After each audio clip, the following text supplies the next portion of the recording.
Jeremiah had predicted that the Babylonian captivity would last 70 years, and that time was drawing to a close.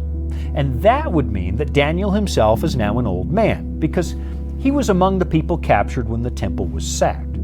So here's what it says, beginning right at the top of Daniel chapter 9. In the first year of Darius, the son of Ahasuerus, of the lineage of the Medes, who was made king over the realm of the Chaldeans, in the first year of his reign, I, Daniel, understood by the books the number of the years specified by the word of the Lord through Jeremiah the prophet, that he would accomplish 70 years in the desolations of Jerusalem. Now you see that word desolations?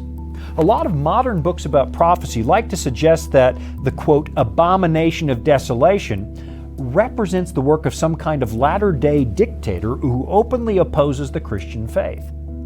And that understanding is partly understandable because the Bible kind of uses it in that sense when it uses the destruction of the temple as an illustration for what the church would go through in the future.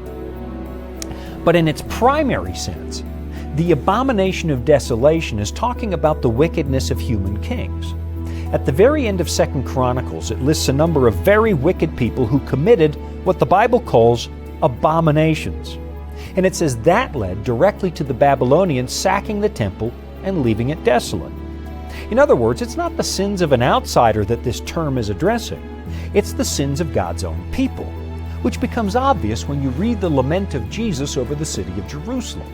He's brokenhearted because his people had once again strayed from the purpose of the faith. And so now he tells them that once again their house was going to be left desolate.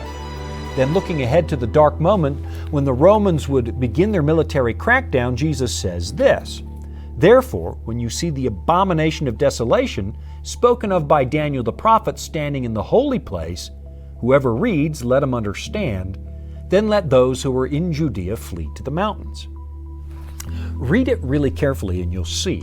Jesus is tying the future destruction of the temple to the prophecies of Daniel, which takes us again back to Daniel chapter 9. There's a brief prophetic passage at the end of this chapter that some people call the 70-week prophecy.